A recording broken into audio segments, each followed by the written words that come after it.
को बैठाना और एक एक लकड़ी दी, कहा इसको तोड़ दो। सबने तोड़ दी और उन्हीं 4 लकड़ियों को गड्ढा बना करके दिया। बोले अब इसको तोड़ो, तो कोई नहीं तोड़ पाया। बच्चों ने कहा पिताजी इसका मतलब क्या है? बोले इसका मतलब ये है तुम 4 भाई हो, अगर एक हो करके रहोगे तो कोई बाहरी व्यक्ति तुम्हें तोड़ नहीं पाएगा, और जिस दिन अलग अलग हो जाओगे ना तो लोगों को कठिनाई नहीं होगी। यही सच्चाई होत न जग जन जनम भरत को। गोस्वामी जी कहते अगर भरत का जन्म न होता ना, अक्षर सचर चर अक्षर करण को, अगर शायद भरत का जन्म न हुआ होता तो राम राघव की लीला, राम राघव का चरित्र कौन कह पाता है? कौन कह पाता? मेरे भाई बहन,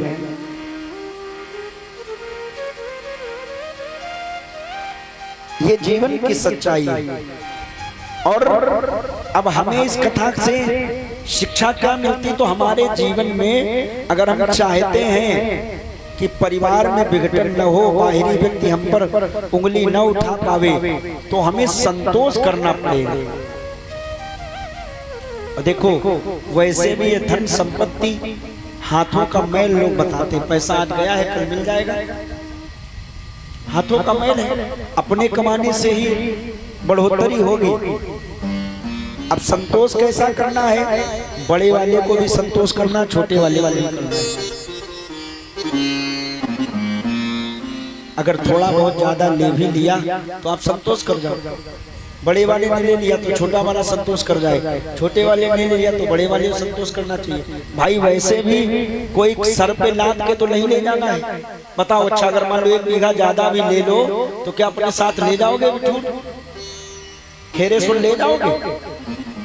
हमने तो सुना है कि जो कपड़े भी पहन करके लोग जाते हैं वो भी उतरवा लिए जाते हैं। जो मकान बंगला गाड़ी लोग एसी वाली गाड़ी खरीदते हैं और जब तक जिंदा रहते तब तक बैठ के चलते हैं, और मरने के बाद उन्हें एसी, उनको तो ट्रैक्टर में लटका दिया जाता पीछे दौची खाते हुए चलो। तो सोचो जरा, चाहे जितना वीआईपी मकान बना हो, चाहे जितनी वीआईपी व्यवस्थाएं हो, लेकिन मरने के बाद हमारे साथ कुछ नहीं जाता है तो केवल यही हमारा प्यार, यही हमारा त्याग, यही हमारा धर्म, यही हमारा कर्म, यही साथ जाता है। अगर अच्छा काम करके मरे हो तो लोग वर्षों तक याद करेंगे कि वो दादा, वो चाचा, वो भैया, वो बहन जी, वो माता जी, वो दादाजी बहुत अच्छे थे, जब तक रहते थे मोहल्ले भर को हंसाया करते थे, आज तक कभी किसी से लड़े नहीं। और कुछ ऐसे होते हैं जिनके मरने पे लोग कहते भले भय जो निपट गए, जब तक हते तब तक मोहल्ला मैया। ऐसा जीवन जीने से क्या फायदा है? जीवन में अगर शांति चाहिए, देखो मानव जीवन में शांति बहुत जरूरी है, हर व्यक्ति शांति की खोज में है। अगर शांति चाहिए तो जिस दिन जीवन में संतोष आ जाएगा, जो मेरा है वो मेरे पास आएगा चाहे कहां से, और जो मेरा नहीं है उसके पीछे हम चाहे कितना दौड़े वो कभी मेरे पास नहीं आ सकता। जो हमारा है हमारे पास चल के आएगा, और जो नहीं है उसके पीछे हम भले दौड़े, हम चाहे जितना अलाउंस करें, और 1 पैसा नहीं बोलेंगे अपने आप। क्या है? जो मेरा है वो मेरे पास चल के आवेगा। इसको कहते ना, कर्म से, भाग्य से ज्यादा कर्म से पहले कुछ नहीं मिलता, समय से पहले कुछ नहीं मिलता है। चाहे कितना लाख प्रयास कर लें, अगर भाग्य में नहीं लिखा है तो नहीं मिलेगा, समय से पहले नहीं मिलेगा, भाग्य से ज्यादा मिलने वाला नहीं है। एक छोटी सी घटना बताऊं। एक बहुत अच्छे मास्टर साहब हमारे इटावा में, वो रिटायर हुए, बहुत बोनस मिला, फंड मिला, बहुत अच्छा मकान बनवाया उन्होंने। मकान बना करके तैयार किया, अपने मकान में चारों तरफ बहुत बढ़िया बगीचा लगाया, आम के पौधे लगाए, बड़ा शांत स्वभाव, गाड़ी बंगला सब बढ़िया व्यवस्थित। एक दिन कुछ लोगों ने कहा कि मास्टर साहब बहुत बढ़िया मकान बनवाया है, पंडित जी को बुला लो, इसका पूजन करा लो, वास्तु का पूजन करा लो। उनका जीवन बड़ा सरल था। वो पंडित जी को लेकर के पहुंचे, हम गए, इटावा स्टेशन पे उतरे, उन्होंने कार लगा दी, कार में बैठाला अपने साथ लेके चले। तो उनके घर तक पहुंचने में इटावा स्टेशन से 5 किलोमीटर की दूरी थी करीब करीब, फ्रेंड्स कॉलोनी में। तो हमने देखा कि उनके आगे वो इतना धीरे गाड़ी चला रहे थे कि अगर पीछे से कोई साइकिल वाला भी हारन दे तो किनारे कर लेते थे। तो हमने कहा मास्टर थोड़ा तेज चलाओ, ऐसे क्यों चल रहे हो, देखो पीछे से लोग आपको क्रॉस कर रहे हैं। तो बोले पंडित जी इन लोगों को बहुत जल्दी, हमें कोई जल्दी को थोड़ी ना, हम तो आराम आराम चलते। तो हमें लगा देखो ऐसा भी दुनिया में व्यक्ति है जो कहता आराम से चले। उनके दरवाजे पर पहुंचे, गर्मी के दिन थे, तो दरवाजे पर बहुत सारे बच्चे आम तोड़ रहे थे, जामुन तोड़ रहे थे, खूब चिड़िया चहचहा रही थी। हम गए तो और कई जगह होता है, कोई आम के पौधे में आम लगे हों तो कोई बच्चा अगर तोड़ने लगे तो लोग लाठी लेके दौड़ा लेते है ना, लेकिन उन्होंने उन बच्चों को एक शब्द नहीं कहा। हमने कहा मास्टर साहब ये बच्चे देखो आम तोड़ रहे हैं, आप इन्हें मना नहीं कर रहे हो। अरे बोले पंडित जी हमें कौन खाना है, हम और हमारी पत्नी 2 ही लोग तो हैं घर में, इसी बहाने हमारे घर में बच्चे तब भी आ रहे हैं, हमारे तो बच्चे हैं नहीं, और ये आम तो खा रहे हैं इसीलिए आम लगे हैं, शायद इन्हीं के भाग्य से लगे हैं। तो पहली बार हमें लगा कि इतना कोई संतोषी व्यक्ति फिर दुनिया में बहुत कम मिलते हैं। उनके घर में गए तो तमाम चिड़ियों के घोंसले लगे घर में। हमने कहा मास्टर साहब आपको न कोई वास्तु पूजन की जरूरत है और न कोई अनुष्ठान की जरूरत है। क्यों? आपके घर में वैसे भी पॉजिटिव एनर्जी है, यहाँ निगेटिविटी नहीं, माने यहाँ कोई अशांति हो ही नहीं सकती। जिसका मन इतना शांत हो, जो न तो बच्चों को डांट रहा है, ये भाग दौड़ की जिंदगी में कहता आप आगे निकल जाओ, हम पीछे पीछे चल रहे हैं, ऐसे व्यक्ति के घर में कभी अशांति हो सकती नहीं हो सकती। यही होना चाहिए अपने जीवन में भी, हम आपको यही ध्येय रखना चाहिए, संतोषम परमम सुखम। गोधन गज धन बाज धन और रतन धन खान, जब आवे संतोष धन, सब धन धूरी समान। यहाँ हमारे सब्जी मंडी में कितने दुकानदार दुकान लगाए हैं, और एक दूसरे के बगल में जो सब्जी हम बेच रहे हैं वही बगल वाला बेच रहे हैं, जो आइटम हम बेच रहे हैं वही बगल वाला बेच रहा है। अब अगर हम लोगों को पकड़ पकड़ के लावे कि नहीं हमारे दुकान से खरीदो, तो क्या हमारी ज्यादा बिक जाएगी सब्जी? नहीं बिकेगी। जो वस्तु हमने रखी है, हमें जितना चाहिए, हमने कहा ना समय से पहले और भाग्य से ज्यादा मिलने वाला नहीं है। चाहे लोगों को पकड़ के लाओ, जिसको नहीं लेना होगा वो आपकी दुकान से नहीं लेगा, और जिसको लेना होगा आप चाहे दूर बैठे हो वो आपके दुकान पे आपको बुला के लाएगा, भैया हमें ये चीज तौलो चलो। पड़ोस पड़ोस में लगाए हो, जो तमाकू तुम लगाए वही बगल वाला लगाए। सोचो सामने लगी दुकान पे नहीं। अब आप अगर सोचो हम पकड़ के लाने हमारे दुकान से लो, तो जरूरी वो आपके दुकान तक आएगा, फिर कहेगा तुमसे नहीं लेंगे, हम तो इनसे लेंगे, हम तो इनके यहाँ से लौकी नहीं इनके यहाँ से लेंगे। इसलिए भाग्य से ज्यादा और समय से पहले कुछ मिलता नहीं है। लाख मेहनत कर ले, लाख प्रयास कर ले, और उतना ही मिलेगा जितना हमें चाहिए। देखो भगवान भी उतना ही देता है जितने की हमें आवश्यकता है। आवश्यकता आप बढ़ाओगे भगवान ज्यादा देने लगेगा।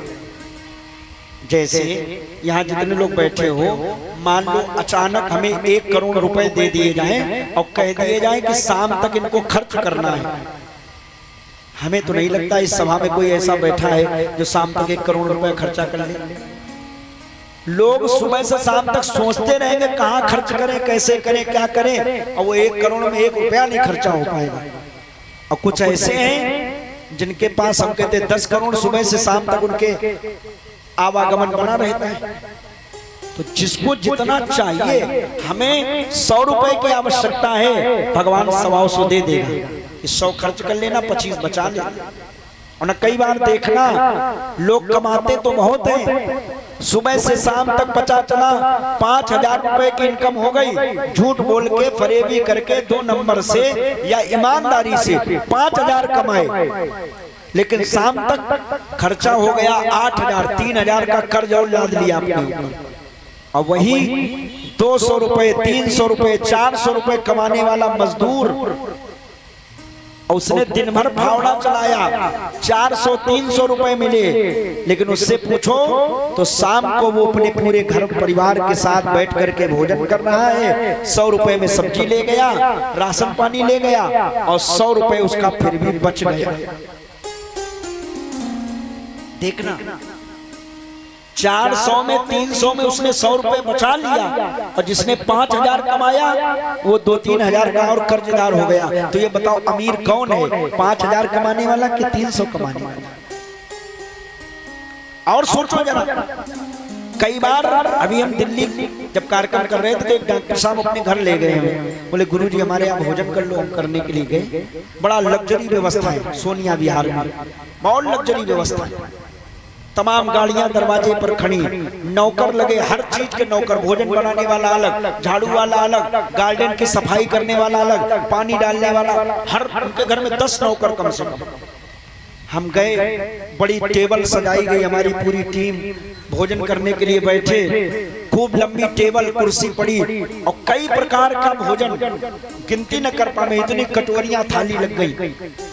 हमने कहा डॉक्टर साहब आओ बैठो, तो वो भी बैठ गए बेचारे। हमने कहा डॉक्टर साहब और अपने परिवार को बुला लो। बोले गुरुजी परिवार तो है नहीं। हमने कहा कोई नहीं। बोले है तो सब, लेकिन यहाँ नहीं है। हमने कहा कहाँ गए? बोले 2 लड़के हैं, वो भी अमेरिका में डॉक्टर हैं, अमेरिका में डॉक्टर। बोले उनका पैकेज है, एक बच्चा महीने में 10 लाख कमाता है, और एक बेटा 15 लाख कमाता है, अमेरिका में डॉक्टर है। हमने कहा बहुत अच्छी बात है। हमने कहा पत्नी आपकी? बोले गुरुजी पत्नी हमारी बेंगलोर एम्स में डॉक्टर है, और हम दिल्ली एम्स में हैं।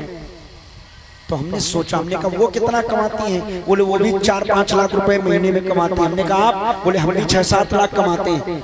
हमने जोड़ा तो कम से कम 40 लाख रुपए की इनकम महीने में। लेकिन एक बात सोच करके लगा कि देखो 40 लाख महीने में तो कमा रहे हैं, लेकिन परिवार का सुख ये नहीं जान रहे। बच्चे पढ़े अमेरिका में, पत्नी पढ़ी बेंगलोर में, अपना पढ़े हैं दिल्ली में। ये पैसा क्या चाटेंगे? पैसा खा लेंगे? हमें लगा कि ये इंसान सुखी हो ही नहीं सकता है। क्यों? जिसका परिवार साथ में नहीं है वो सुखी कैसे होगा? वो व्यक्ति सुखी लगता है जो सुबह से शाम तक 200 रुपए कमाए उस मजदूर ने, और भले ही सूखी रोटी है शाम को नमक के साथ और तेल के साथ, पूरा परिवार, माता पिता, बच्चे, पत्नी, स्वयं सब बैठ करके एक आंगन में सूखी रोटी या सब्जी रोटी खा रहे हैं, और कमा केवल 200 ही रहे हैं, लेकिन शाम को एक साथ बैठ के खा रहे हैं। हमने कहा सबसे सुखी इंसान ये है। 40 लाख, 50 लाख, 10 लाख, 5 लाख कमाने वाला इंसान, और बेटा कहीं पड़ा है, पत्नी कहीं है, बेटी कहीं है, माँ बाप कहीं पड़े, अपना कहीं पड़े, तो पैसा ही पैसा है और कुछ नहीं। इसलिए जीवन में परिवार और घर का सामंजस्य होना बहुत जरूरी है। और ये कब होगा? जब हम संतोष रखेंगे कि चलो कोई बात नहीं, जितना भी मिल रहा है उतने बहुत है। बोले भगवान भगवान की जय।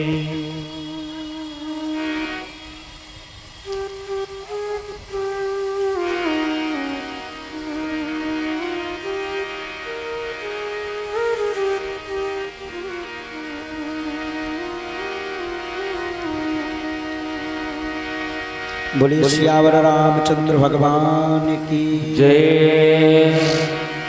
तो भरत जी महाराज का सुंदर चरित्र कल हम लोगों ने सुना। राम राघव की चरण पादुकाएं ले आए हैं, और भरत जी नंदीग्राम में निवास करते हैं। यही भक्त और भगवान की कथा है। और याद रखो, जीवन में हमने अगर अपने इष्ट को माना है, अपने उस परमात्मा में आश्रित हुए हैं, तो भगवान कहता है बेटा अब तुम चिंता न करना।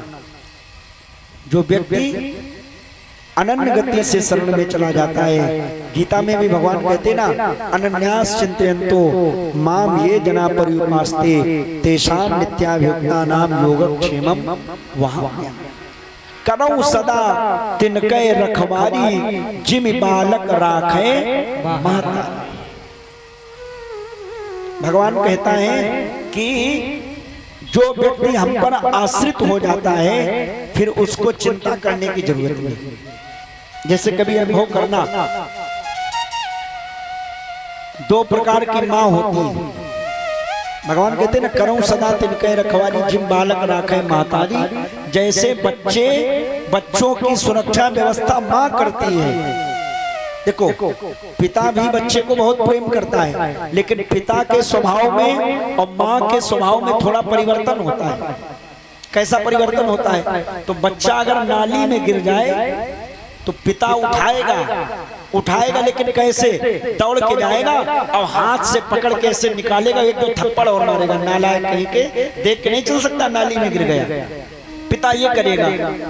और माँ का स्वभाव, उसी जगह बच्चा गिरा, माँ ने देखा, माँ ने बड़ी सुंदर साड़ी पहन रखी है, लेकिन माँ ये नहीं देखेगी कि साड़ी कैसी है। वो तो दौड़ के जाएगी, बच्चे को गोद में उठा लेगी और दुलार करेगी, प्यार करेगी, कहेगी बेटा कहीं चोट लगी तो नहीं। देखना, वही बच्चा नाली में गिरा तो पिता ने थप्पड़ मारा, हाथ पकड़ के खींचा, लेकिन माँ ने गोद में उठाया। बस माता पिता के स्वभाव में यही फर्क है। और एक बात कहूं, माँ भी दो प्रकार की होती है। माँ के स्वभाव में भी दो प्रकार का अंतर है। माँ दो तरीके की होती है। एक माँ होती है बिल्ली माँ और एक माँ होती है बंदरिया माँ। ध्यान से समझिएगा, एग्जाम्पल है ये, उदाहरण। एक बंदरिया माँ होती है और एक बिल्ली माँ होती है। दोनों का स्वभाव आप लोग फैसला करना, हमें कौन सी माँ चाहिए, बिल्ली माँ की बंदरिया? कैसे? तो कभी देखना, बंदरिया जब कहीं हो तो उसके पास में बच्चे होते हैं उसके, और बंदरिया खा रही थी, खेल रही थी, बच्चा दूर खेल रहा था, किसी ने लाठी पटक दी। हम लोग बंदरों को घर से छत से भगाते हैं, तो जैसे हम लोगों ने लाठी पटकी तो बंदरिया का जो बच्चा था वो दौड़ के जाता है और अपनी माँ के पेट में ऐसे चिपक जाता है, हाथ से पकड़ लेता है। और माँ क्या करती है? माँ उछलती है, इस डाली से उस डाली, इस छत से उस छत, यहाँ से वहां कूदती, वहां से वहां कूदती। और मान लो वो बच्चा गिर जाए, मान लो वो बच्चा गिर जाए तो दोष किसका माना जाएगा? आप लोग बताओ, बच्चे का माना जाएगा कि माँ का माना जाएगा? बच्चे का। बिल्कुल सही, दोष माना जाएगा बच्चे का। क्यों? माँ तो कहती है मैंने तुमको पकड़ा नहीं था, क्योंकि बंदरिया का जो बच्चा होता है वो अपनी माँ को पकड़ता है, माँ अपने बच्चे को नहीं पकड़ता। ध्यान से समझिएगा, इसका बहुत बढ़िया भी अर्थ निकलेगा आपके सामने। तो वो जो बंदरिया होती है वो अपने बच्चे को नहीं पकड़ती, बच्चा अपनी माँ को पकड़ता, बंदरिया को पकड़ता है। अगर बच्चा गिर जाए, बच्चा अगर जमीन में गिर जाए तो दोष किसका माना जाएगा? बच्चे का माना जाएगा, क्योंकि बच्चे ने पकड़ रखा था। तो एक माँ है बंदरिया माँ और दूसरी माँ होती बिल्ली माँ। अब बिल्ली का स्वभाव क्या होता है? तो देखना, बिल्ली जब अपने बच्चे को जन्म देती है तो कितने घर घुमाती है? जोर से बोलो। बच्चे पैदा करके बिल्ली कितने घरों में घूमती है? 7 घरों में। ऐसे तो है, इस छत से उस छत। और देखना, बिल्ली अपने उन बच्चों को मुंह में दबा के घूमती है। मुंह में, वही दांत हैं। अगर हम पर अटैक करे बिल्ली तो हमारे दांत लग जाएंगे, हमें इंजेक्शन लगवाना पड़ेगा। लेकिन वही बिल्ली अपने बच्चे को मुंह में दबाती है, एक खरोंच भी नहीं आता है, और वो बिल्ली लेकर के बच्चों को इस घर से उस घर, उस छत से इस छत, इस दीवार से उस दीवार ले जाती है। अब मान लो उस बिल्ली का बच्चा गिर जाए, सोचो अगर बिल्ली का बच्चा गिर जाए तो यहाँ दोष किसका माना जाएगा, माँ का कि बच्चे का? माँ का माना जाएगा ना, बच्चे का क्यों नहीं माना जाएगा? क्योंकि माँ ने बच्चे को पकड़ा था, बच्चे ने माँ को नहीं पकड़ा था। तो हमें कौन सी माँ चाहिए? हम माँ को पकड़े कि माँ हमें पकड़े? बोलो अच्छा। हमें तो वो माँ चाहिए कि हम माँ को न पकड़े, माँ हमें पकड़ ले। अगर गिरेंगे भी तो दोस्त तुम्हारा होगा, और ले चलोगे तो पार लगा ही लोगे। तो भगवान से ये कभी कभी बैठ के चिंतन किया करो, और ये कहा करो कि प्रभु हम आपको पकड़ें, ये संभव नहीं है, और न ये हो सकता है, और न ये हम चाहते हैं। क्यों? अगर हम पकड़ेंगे तो मान लो बीच में कहीं छूट गए, गिर जाएंगे, चोट लग जाएगी। तो प्रभु हम आपको न पकड़े, आप हमें पकड़ लो, तो छोड़ोगे भी तो बेइज्जती और दर्द आपको होगा, कष्ट आपको होगा, और अगर पार लगा दोगे तो भी आपकी। इसलिए जीवन का ये सार है। मैं तो गया हूँ मगर जानता हूँ। भरत जी कहते हैं हम आप भी भगवान से रिश्ता बना ले। हे प्रभु हमें आप वो वाली रखवाली देना जैसे बिल्ली अपने बच्चे की रखवाली करती, छोड़ती नहीं है। बिल्ली गिर जाए लेकिन बच्चा छूट नहीं सकता है। बंदरिया तो बच्चा मान लो हाथ छोड़ देता है तो गिर भी जाता है बच्चा। तो माँ कहती है अब हम क्या करें, तुम्ही ने तो पकड़ा था। मैं तो गया हूँ मगर जानता हूँ, तो गया हूँ मगर जानता हूँ, तेरे दर पे आने के काबिल नहीं हूँ। तो गया हूँ मगर जानता हूँ, तेरे दर पे आने के काबिल नहीं हूँ। तो गया हूँ मगर जानता हूँ, तो गया हूँ मगर जानता हूँ, तेरे दर पे आने के काबिल नहीं हूँ। तो गया हूँ मगर जानता हूँ, तेरे दर पे आने के काबिल नहीं हूँ। तो गया हूँ मगर जानता हूँ।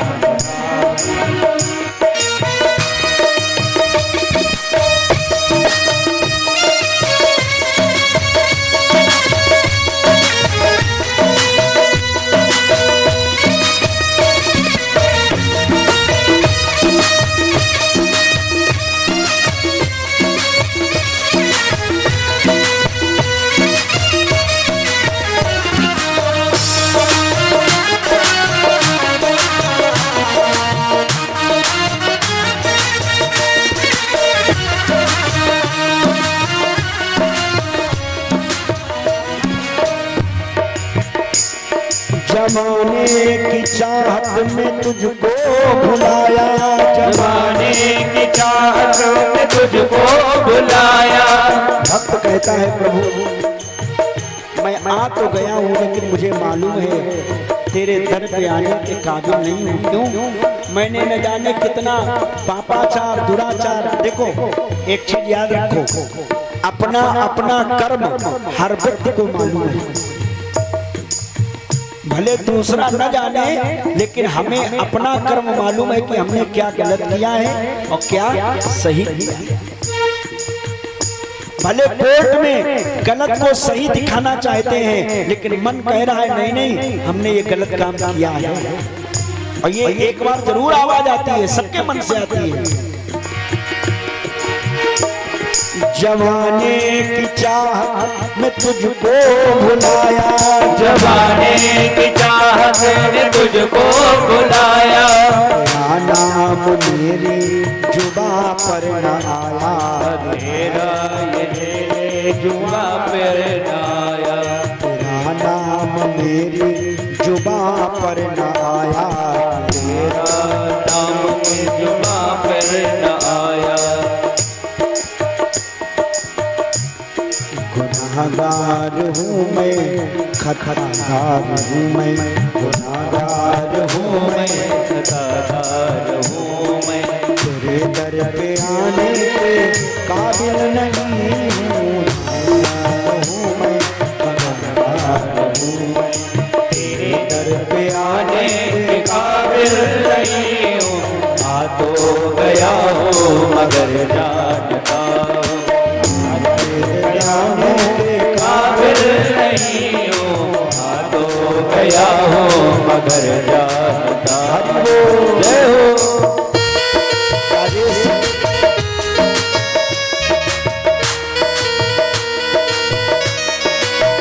जय हो।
कि माना कि दाता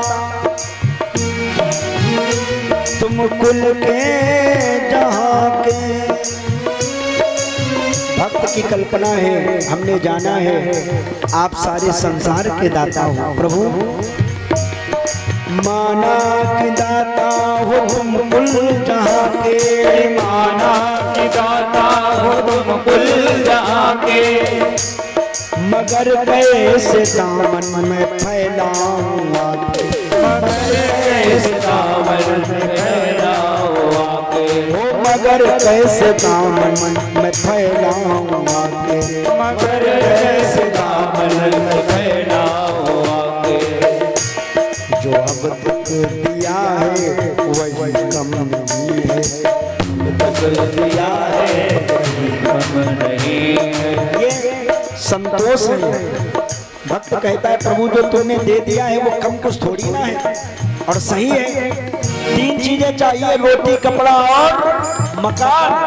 और यहाँ जितने लोग बैठे हो, इस मैथा बाजार में जितने व्यापारी आए हैं, आज बाजार है शनिवार की, यहाँ जितने लोग हो 3 चीजों की किसी के पास कमी नहीं है, रोटी कपड़ा और बढ़िया रोटी खा के आए होंगे। कुछ लोग तो घी चुपर के रोटी खा के आए होंगे भाई, बढ़िया सब्जी या दाल भी खाए होंगे, कुछ लोग पनीर खाए होंगे, हाँ बढ़िया बढ़िया भोजन, कपड़ा अच्छे अच्छे कपड़े पहने बैठे हो, लाल नीले नीले हरे काले सफेद, हाँ और मकान छत भी होगी भले कच्ची हो, टीन रखी हो, अपनी तो है या किराए पर होगी तब भी छत तो है। अब अगर देखना है तो कभी जाकर के स्टेशन के किनारे देखना, जाने कितने बेचारे जमीन में पड़े हैं जिनको टाइम से भोजन नसीब नहीं हो रहा है, पहनने के लिए अच्छे कपड़े नहीं है, गिदड़े चिथड़े पहने हैं, और सर्दी गर्मी बरसात सह रहे हैं, उनके सर के ऊपर कोई छत नहीं है, उनसे तो हम लोग अच्छे हैं ही। अब हम क्या देखते हैं ऊपर वालों को, कभी नीचे वालों को भी देखा कर। वो गीत नहीं सुना? ए भाई जरा देख के चलो, ऊपर ही नहीं नीचे भी, दाएं ही नहीं बाएं भी, सब जगह देख के चलो। तो नीचे वालों को भी देखो और भगवान से कहो, प्रभु से, कि बड़े भाग्यशाली हैं, अच्छे अच्छे कपड़े, सुंदर भोजन और ये मकान दुकान सब आपने व्यवस्थित कर दी है, तो आपका शुक्रिया है। न कहीं बना देते और रोड किनारे पड़े होते हम, बताओ कैसा जीवन होता।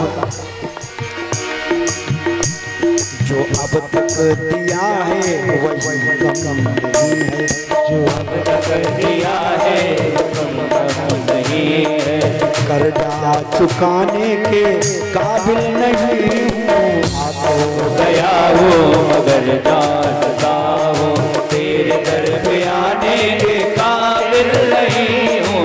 आ तो गया हो मगर जानता हो, गया हो मगर जानता हो, आ तो गया हो मगर जानता हो, आ तो गया हो मगर जानता हो। मैं आ तो गया हूँ, मैं जानता हूँ तेरे दर पे आने के काबिल नहीं। मेरे भाई बहन, जीवन का यही सबसे बड़ा उद्देश्य है, यही सबसे बड़ा मुद्दा है, यही सबसे बड़ी व्यवस्था है कि हमारे जीवन में संतोष आ जाए। जो है सो मेरा है बस, और जो मेरा है वही मेरा है, जो दूसरे का है वो मेरा नहीं है। क्योंकि कुछ लोग ऐसे भी होते हैं, जो मेरा है सो मेरा है, और जो तेरा है वो भी मेरा है। दरवाजे पे कहो तसला धरा हो, कहो वाही लेके कहो भाग जाए, क्या है? जो तेरा है वो भी मेरा है। तो ऐसे लोगों के समाज में कोई इज्जत नहीं होती। और कौन से लोग अच्छे होते हैं? जो मेरा है वो मेरा है, और जो मेरा है भैया उसमें कुछ न कुछ तेरा भी है। कोई दरवाजे पर दीन दुखी असहाय व्यक्ति आ जाए, शोषित पीड़ित गरीब व्यक्ति आ जाए, उसको हम कुछ दे दें, ये क्या है? जो मेरा है वो तेरा भी है थोड़ा बड़ा। ये धारणा जो लेकर के चलते हैं, इतना बड़ा ये आयोजन हो रहा है, लाखों रुपए खर्च हो रहे हैं, इतना बड़ा भोज भंडारा रोज चलता रहा है, आज भी चल रहा है। क्या मतलब है? कोई एक व्यक्ति के कराने से हो रहा नहीं, कैसे हो रहा है? जो मेरा है उसमें कुछ न कुछ तेरा है, तभी ऐसे काम हो पा रहे। और ऐसी भावना जो रखता है वही परमात्मा के बहुत सन्निकट होता है, बहुत नजदीक होता है। एक बात कह दूं, कमाना खाना, कमाना और खाना ये प्रकृति है, ये नेचुरल व्यवस्था है। हर व्यक्ति कमा रहा खा रहा, यहाँ जितने लोग बैठे हो, यहाँ जितने लोग आ जा रहे हैं, हर व्यक्ति कमा रहा और खा रहा है। सुबह से शाम तक पशु भी निकलते हैं, वो भी कमा खा लेते, माने उनका भी पेट भर जाता है। हम लोग तो इंसान हैं, दो चार हाथ पैर डुलाए, कोई मिस्त्रीगिरी करता, कोई लेबरी करता, कोई दुकान लगाता, कोई मकान बनाता, ये सब करते रहते। क्या होता है? अपना कमाया खाया, ये नियम है। लेकिन दूसरे का छीन करके खाना, कुछ लोगों का दिमाग यही रहता है, किसका उठाने किसका ले जाए। ये सब्जी वाले भैया थोड़ा सा दिमाग हटाने, इनकी दुई लोग के हाथ झोला डालना, है ना? तो कुछ लोग इस तरीके के होते हैं। तो कमाना और खाना ये प्रकृति है, दूसरे का छीन करके खाना ये विकृति है। ये अच्छी बात नहीं। अरे मेहनत से कमाओ, वो खाओ, आनंद देगा। दूसरे का छीन करके खाया गया हमेशा हाजमा बिगाड़ता है। लगता भले लोगों को चाहे जैसा हो, लेकिन होता यही। तो कमाना खाना प्रकृति है, दूसरे का छीन करके खाना विकृति है। और स्वयं कमाना, ध्यान से समझिएगा अंतिम बात, स्वयं कमाना और 10, 20, 50 लोगों को खिला देना, इससे भंडारा कर देना, और किसी दीन दुखी कोई बेचारा गरीब है, असहाय है, उसको भोजन करा देना, जल पिला देना, कुछ दे देना, ये क्या है? कमाना खाना प्रकृति है, दूसरे का छीन करके खाना विकृति है, और स्वयं कमाना 2-4-10 लोगों को और खिलाना ये भारत की संस्कृति है। संस्कृति कहती है कि हम आप कमा रहे हैं तो 2-4-10 लोगों को खिलाएं, अपना पेट भरना न केवल जाने। और ये कब सार्थक होगा? अरे भाई, हो सकता है बाहरी व्यक्ति को व्यक्ति न खिला पाए, ध्यान देना, बाहरी व्यक्ति को देने में बड़ा संकोच लगता है, तो कम से कम अपने घर परिवार को ही खिलाते रहो, व्यवस्थित बनाते रहो, यही सबसे बड़ा काम है। और ये कब होगा? जब घर में सामंजस्य होगा, जहाँ सुमति तहाँ संपत्ति नाना। या यूं कह दें, बाहरी व्यक्ति को हम 10 रुपए नहीं दे सकते, बड़ा खलता है, मांगने वाले आ जाए तो लोग भगा देते, चलो बने घूम रहे हो, सुबह से मांगने निकल पड़े, है ना, जाओ रनिया में काम करो जाके, 5,000 6,000 मिलेंगे, 8,000 मिलेंगे, हम लोग कह देते ना। तो बाहरी व्यक्ति को हो सकता है हम न दे पाए। तो एक सबसे बढ़िया आपको बात बताऊं कि जो अपने परिवार में, रिश्तेदारों में अगर कोई ऐसे निचले तबके के लोग जो हो सकता है उनकी घर गृहस्थी में जरूरत है, आप बाहरी व्यक्ति को नहीं दे सकते हो, मत देना, लेकिन कम से कम अपने जो रिश्तेदार, ऐसे जो अपने परिवार के लोग जो बेचारे अव्यवस्थित हैं, कम से कम उन्हीं को सहारा दे देना, तो यही आपका बहुत बड़ा महानता होगा।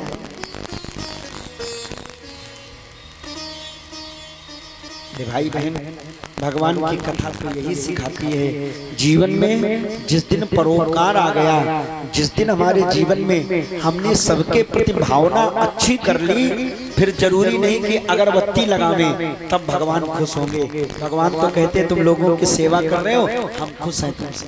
जरूरी नहीं तो हमारे मंदिर में आकर के हमें भोग प्रसाद लगा दो, अगर किसी दीन दुखी को खिला दिया हमारा काम हो गया। और जिसके जीवन में ये आ गया, भले आरती न करे, भले भोग न लगा पावे, भले भंडारा न करा पावे, लेकिन किसी दीन दुखी की सहायता कर रहा है, लोगों का कल्याण कर रहा है, हमेशा लोगों का हित चाह रहा है, कभी किसी को अपने जुबान से गाली नहीं देता है, सबके प्रति प्रेम रहता है, सबको स्नेह करता है, तो ऐसा व्यक्ति भगवान कहते वो भले पूजा पाठ न कर पावे, लेकिन उसकी यही सबसे बड़ी पूजा है। मानो धर्म, मानो जीवन ही, ये कर्म ही उसकी सबसे बड़ी पूजा हो जाए। आगे तृतीय अरण्य कांड का प्रारंभ होता है। भगवान चित्रकूट में निवास कर रहे हैं। चित्रकूट में बड़ी सुंदर पर्णकुटी भगवान ने बना रखी है, और आज भी चित्रकूट में जब कोई दर्शन करने जाता है, बहुत से तीर्थ है भारत देश में, लेकिन सब तीर्थों में हो आओ, अंत में चित्रकूट जाना, जो शांति चित्रकूट में मिलेगी वो फिर कहीं मिलेगी नहीं। क्योंकि वहां शांति क्यों है? सुरसर धार नाव मंदाकिनी, सो सब पातक पोतक टाकिनी। चित्रकूट में मैया गंगा मंदाकिनी गंगा के रूप में प्रवाहित होती है, और राम जी भी 14 वर्षों के वनवास में चित्रकूट में 12 वर्ष रुके हैं। कितने? 12 वर्ष। तो राम जी चित्रकूट में निवास करते हैं। तभी तो संत गाते हैं, दुनिया में कूटे अनेकों हैं। कूट माने होते पर्वत। दुनिया में बहुत सारे पर्वत हैं, मैनाक पर्वत, हिमालय पर्वत, विंध्याचल पर्वत और केदार पर्वत, जाने कितने पर्वत हैं। और भारत देश में तो अरावली श्रृंखला, जो पर्वतों की सबसे ऊंची श्रृंखला है वो है अरावली। हाँ, जीके कहते हैं। उस इतने बड़े बड़े पर्वत हैं, लेकिन राम जी जहाँ 12 वर्ष तक रहे वहां आज भी बहुत शांति है। तभी तो कवि कहते हैं, दुनिया में कूट अनेकों हैं, पर चित्रकूट समकूट नहीं। दुनिया में कूट अनेकों हैं, पर चित्रकूट समकूट नहीं।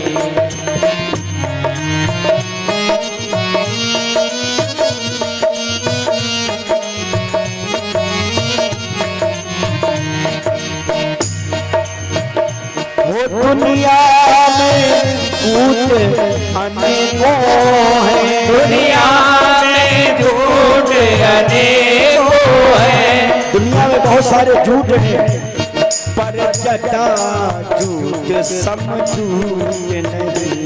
पर जटा झूठ सम झूठ नहीं। और दुनिया में लूट अनेकों हैं।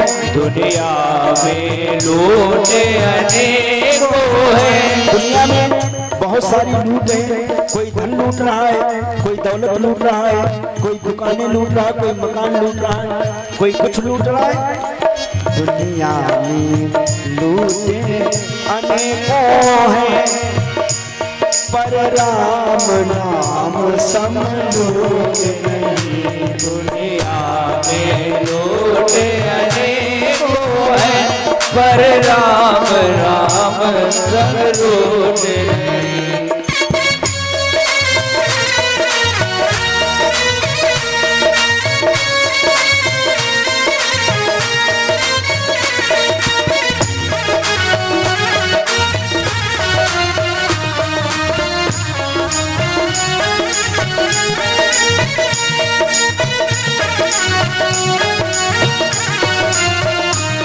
और दुनिया में फूट अनेकों हैं। दुनिया में झूठ अनेकों हैं। दुनिया में बहुत सारी फूट है, फूट माने लड़ाई झगड़ा। दुनिया में फूट अनेकों हैं। दुनिया में झूठ अनेकों हैं। पर भाई भाई सम फूट नहीं। पर भाई भाई सम फूट नहीं। दुनिया में फूट अनेकों हैं। चित्रकूट सम फूट नहीं। दुनिया में झूठ अनेकों हैं, पर चित्रकूट सम कूट नहीं। चित्रकूट सम फूट नहीं। चित्रकूट सम कूट नहीं। चित्रकूट सम फूट नहीं। पर चित्रकूट सम कूट नहीं। दुनिया में बहुत सारे कूट माने पर्वत हैं, लेकिन चित्रकूट जैसा पर्वत भगवान चित्रकूट में है। और चित्रकूट में एक दिन मंदाकिनी गंगा के किनारे फटिक शिला है, एक बहुत बड़ी पत्थर की चट्टान थी, वहां भगवान राम जी बैठे थे। और कैसे बैठे हैं? एक बार चुनी कुसुम सुहाए। एक बार कुसुम सुहाए। एक बार चुनी कुसुम सुहाए। एक बार चुनी कुसुम सुहाए।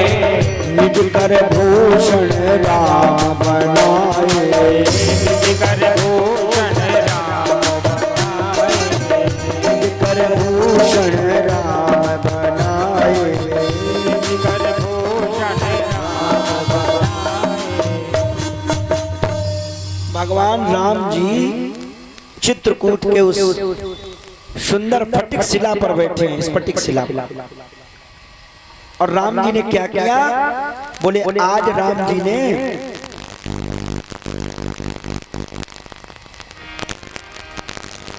एक बार चुनी कुसुम सुहाए।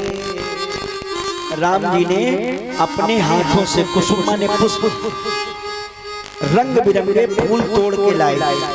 ध्यान से सुनिएगा, रंग बिरंगे फूल तोड़ करके लाए। क्यों?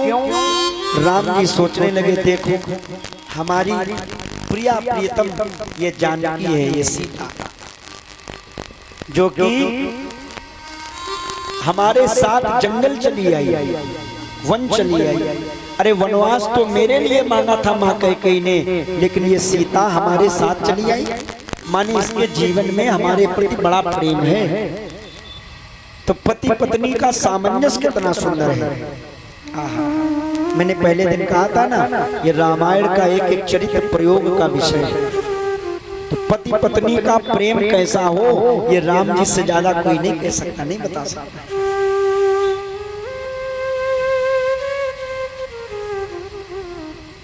ऐसा सामंजस्य कि सीता मैया वन में है, बलकल वस्त्र धारण किए हैं, लेकिन राम जी ने सोचा ये जाति से स्वभाव से स्त्री है, और स्त्री जो महिलाएं होती हैं ना, उन्हें एक बार भोजन कम मिले, एक रोटी से काम चला लेंगी, लेकिन पहनने ओढ़ने के लिए आभूषण अच्छे मिलने चाहिए। माने सोना चांदी पहनने के लिए चाहिए। वो अपने यहाँ कहते हैं, वो क्या कहते हैं, लिपि पिति का देहरिया पहनी ओढ़ी देहरिया, है ना, सही है। महिलाओं का श्रृंगार होता है।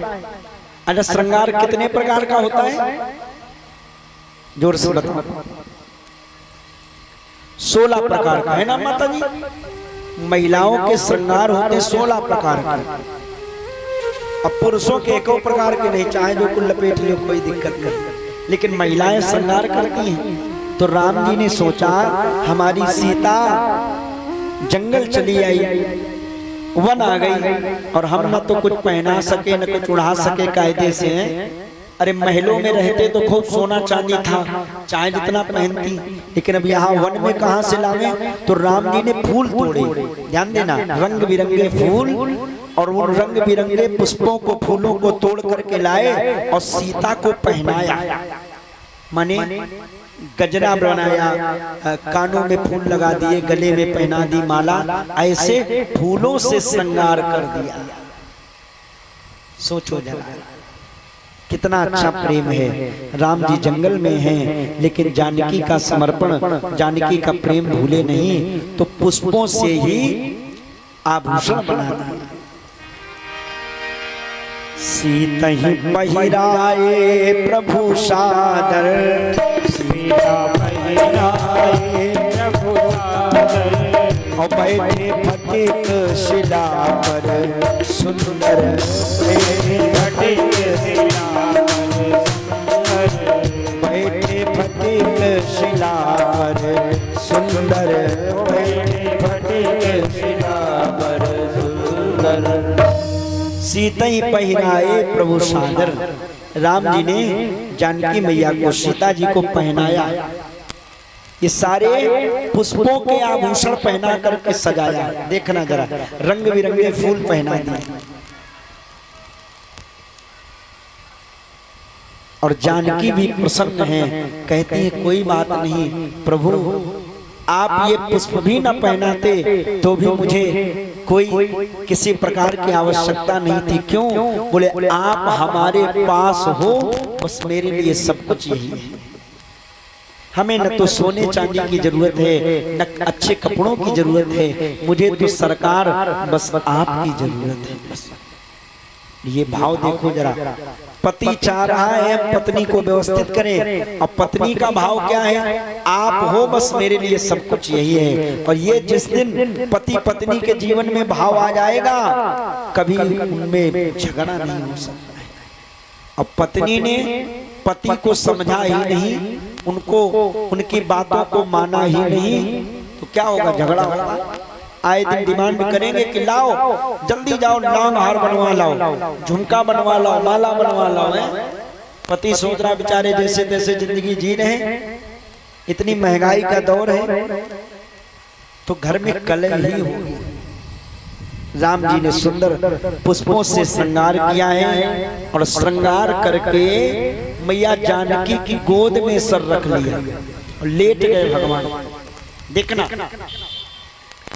लक्ष्मण जी कहीं समिधाएं लेने, पुष्प लेने गए हैं, राम जी ने क्या किया, पुष्पों से श्रृंगार किया और सीता की गोद में सर रख करके लेट गए, और सीता मैया राम जी का सर सहलाने लगी। देखना जरा मेरे भाई बहन, उस दृश्य की, उस छवि की जरा कल्पना करें। पति पत्नी का कितना अच्छा भाव प्रेम। और मैंने एक दिन कहा था ना, वैसे जब तक पति और पत्नी है उसकी कीमत लोग न समझे, लेकिन जब वो नहीं रहेंगे तब आपको कीमत महसूस होगी। राम जी गोद में सर रख करके लेटे हैं। ये दृश्य जिस समय आकाश से इंद्र के पुत्र जयंत ने देखा तो उसको लगा ये कैसे भगवान है, ये तो बड़े कामी पुरुष लग रहे हैं। सार्वजनिक रूप से पत्नी की गोद में सर रख करके बैठे हैं, ये भगवान नहीं हो सकते। कौन है भाई, हम इनकी परीक्षा लेंगे। ऐसा मान करके जयंत ने सोचा हम परीक्षा लेंगे भगवान। और मैंने आपको पहले दिन बताया था कथा के माध्यम से, भगवान जो विषय है वो परीक्षा का विषय नहीं है, वो तो प्रतीक्षा का विषय है। लेकिन जयंत ने सोच लिया मैं भगवान श्री राम की परीक्षा लूंगा, ये भगवान नहीं हो सकते। पत्नी को ऐसे प्रेम कर रहे हैं, ये तो कामी पुरुष का लक्षण होता है, और भगवान तो विकार रहित होते हैं, ये कौन हो सकते हैं। तो जयंत ने परीक्षा लेने की ठानी। और कैसे परीक्षा लेने की ठानी, और है बड़ा चालाक, चूंकि इंद्र का बेटा है, राजा का बेटा है, बड़ा बुद्धिमान है। सोचने लगा अगर भगवान मान लो ये हुए तो हमें दंड देंगे, और नहीं हुए तो हम परीक्षा इनकी ले लेंगे। तो क्या करें, बोले दंड भी मिले तो भगवान के हम इतने प्रेमी बन जाएं कि अगर हम कोई अपराध भी कर दें तो हमें दंड न दें। जैसे अपना कोई बहुत करीबी व्यक्ति हो, ध्यान से सुनना पवन जी, अपना कोई बहुत करीबी व्यक्ति हो, अब वो चाहे जितनी उद्दंडता करे, चाहे जितनी शैतानी करे, लेकिन अगर अपना है तो हम जल्दी उसे दंड नहीं दे पाते। चाहे जितनी शैतानी करें, अरे भाई दो चार बातें कह देंगे फिर शांत हो जाएंगे, क्योंकि अपना है, इतना प्रेम करते फिर कहेंगे भैया चलो लाला बउआ चलो। और वही बाहरी व्यक्ति हो तो तत्काल रिजल्ट।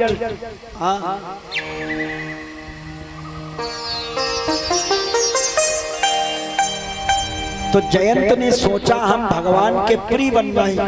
पहली बात तो प्रिय बन जाएं, अगर मान लो दंड देंगे भी तो प्रिय जान करके छोड़ देंगे। तो जयंत क्या बना, भगवान की परीक्षा लेने जा रहा है, परीक्षा के लिए विषय चाहिए। तो जयंत जब राम जी की परीक्षा लेने के लिए चित्रकूट में गया तो कौवे का भेष बना करके गया। काहे का, कौवे का। अब कौवे से भगवान को बड़ा प्यार था। मैंने उस दिन बाल लीला में सुनाया था ना, महादेव का घुसुंडी के साथ कौवा बन करके घूम रहे थे। जूठन परे अजिर महा सो उठाए कर खाऊं। तो कौवा बड़ा प्यारा है भगवान को। वैसे पक्षियों में बड़ा काला है, लेकिन राम जी को बहुत प्यारा है कौवा, क्योंकि बाल काल में कौवे के साथ खूब खेले हैं। तो जयंत भगवान की परीक्षा लेने जा रहा है, चालाकी के साथ जा रहा है और कौवा बन करके जा रहा है। और जब गया तो इसने क्या किया है पता आपको? गोस्वामी जी तो कहते हैं जिम पिपीलिका सागर था महामंद मति कारण सत चाहत रघुपति पर देखा।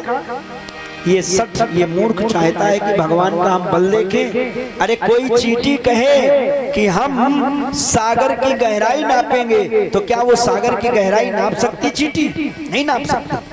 ऐसे ही वो जयंत रूपी चींटी, माने वो जयंत रूपी व्यक्ति और भगवान रूपी अथाह सागर की गहराई नापने जा रहा है।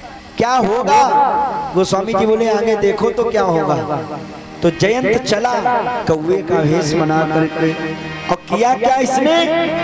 सीता चरण चोच हट भागा, सीता चरण चोच हट भागा, सीता चरण चोच हट भागा, सीता चरण चोच हट भागा, चला मंद की कारण त्यागा, चला मंद की कारण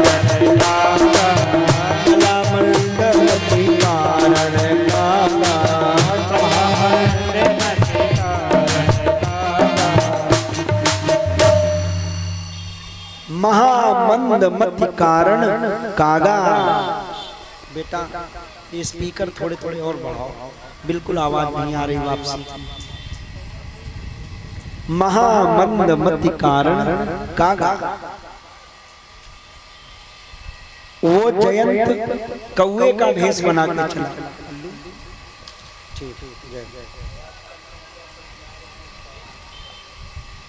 महामंद मति कारण कागा, ये जिस समय जयंत कौवे का भेष बना करके गया और मैया जानकी के चरण में चोंच मारी। अब ध्यान से सुनना, यहाँ तो ऐसे लिखा है सीता चरण चोंच हत भागा, चला मंद मति कारण कागा। उसने चरण में चोंच मारी तो चला रुधिर रघुनायक जाना। जैसे चोंच मारी तो माता जानकी के पैरों में चोट लग गई और उससे खून ब्लड निकलने लगा, खून बहने लगा। तो गरम गरम जब खून निकला तो राम जी को स्पर्श हुआ तो राम जी उठ करके बैठ गए। यहाँ तक चर्चा इस रामचरितमानस के अनुसार, लेकिन ये बात सटीक कम पहुंच रही है। क्यों? पैरों में अगर चोंच मारी तो जब पैरों में चोंच मारी तो जो खून बहता है हमेशा ऊपर से नीचे की ओर बहता है। और राम जी लेटे कहाँ है? गोद में। तो राम जी को आभास कैसे हुआ? भाई पैर तो नीचे छिपे थे।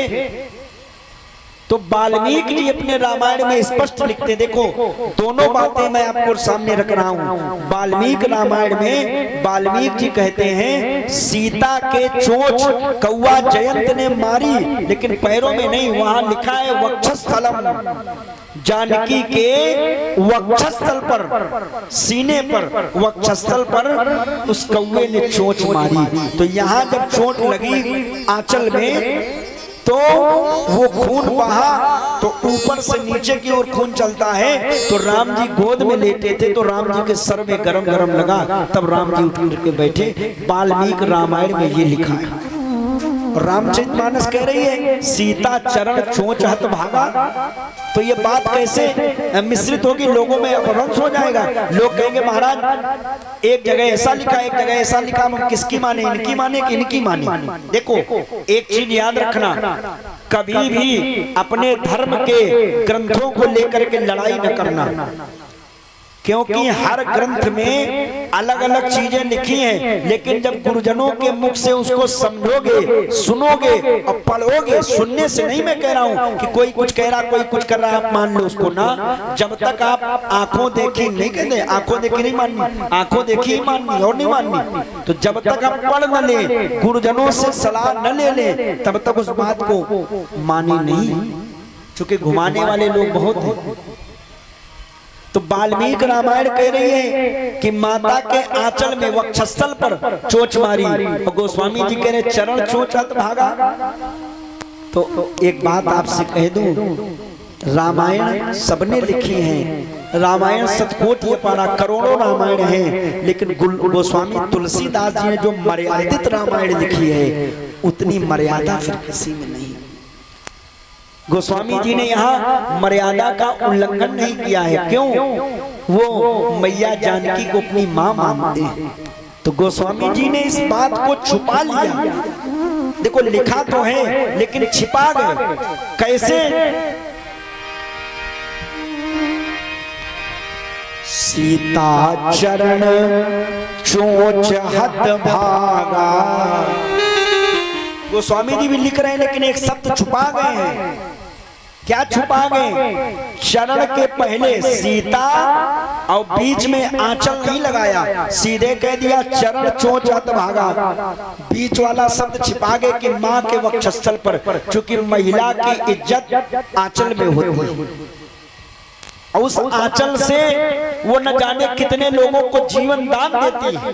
देखो दोनों बातें हैं, महिला की इज्जत आबरू उसके आंचल में, और उसी आंचल से न जाने कितने लोगों को वो जीवन दान देती, न जाने कितने बच्चों को माँ दूध पिला करके ही तो बड़ा करती है, जीवन मिलता लोगों को।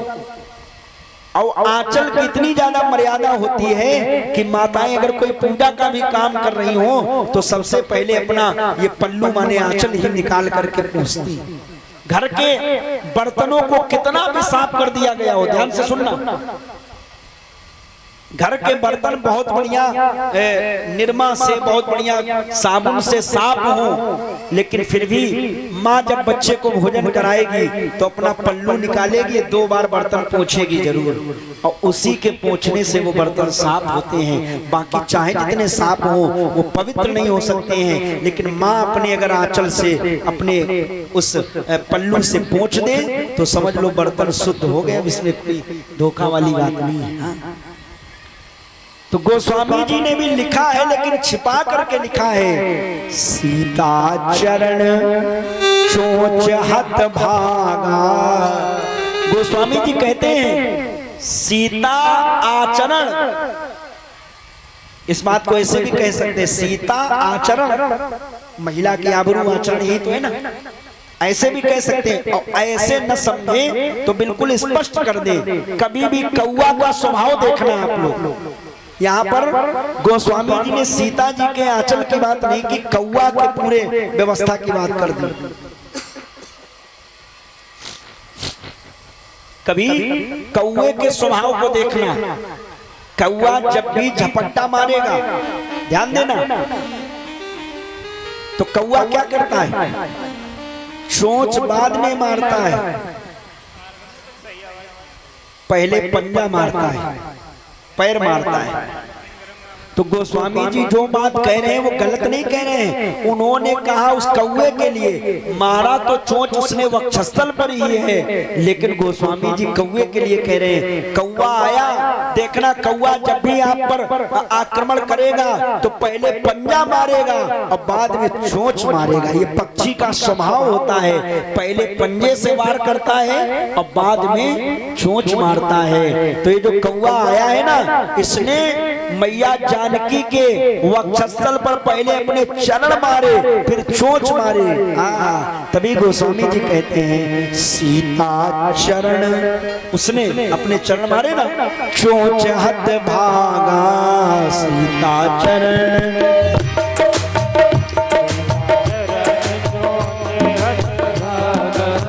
चला मल्लमति कारण दागा, चला मल्लमति कारण दागा, चला मल्लमति कारण दागा, चला रुधिर रघुनायक जाना, रुधिर रघुनायक जाना, सीख धनुष सायक शंगाना, सीख धनुष सायक शंगाना, सीख धनुष सायक शंगाना।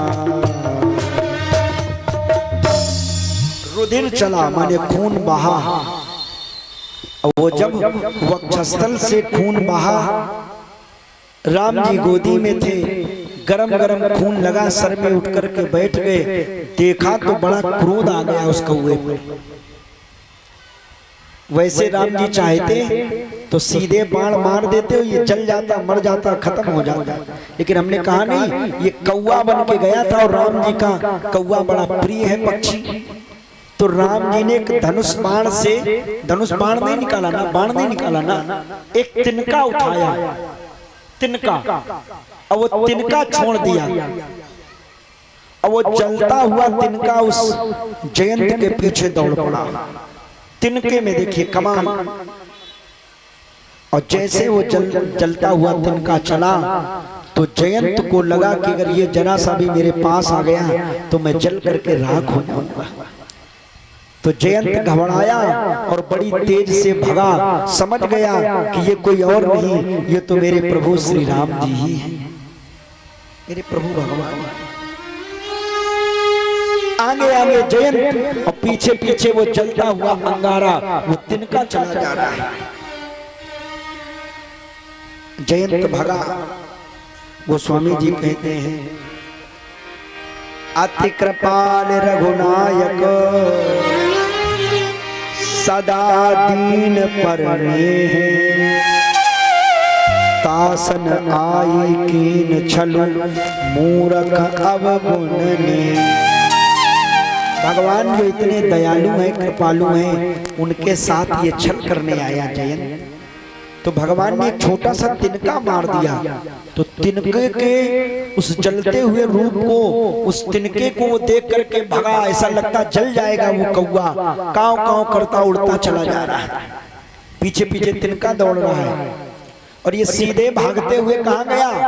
ब्रह्मा जी के पास, चरणों में गिर गया, कहा महाराज बचा लो बचा लो बचा लो। ब्रह्मा जी ने कहा किससे बचा ले? बोले ये तिनका चला आ रहा है। तो ब्रह्मा जी ने झांक करके देखा तिनका, वो समझ गए ये तो भगवान प्रभु श्री राम का बाण है। तो ये मामला हाई कोर्ट का है, ये छोटी छोटी कोर्ट काम करने वाली नहीं, सिविल कोर्ट। तो ब्रह्मा जी ने कहा ए जयंत उठो यहाँ से, तुरंत उठो। क्यों? बोले अगर अपराधी को हमने पनाह दे दी, अपराधी को अगर हमने अपने घर में रुका लिया, तो शास्त्र कहता है अपराध करने वाला तो अपराधी है ही, लेकिन जो ऐसे अपराधी का साथ देता है वो भी अपराधी माना जाता है।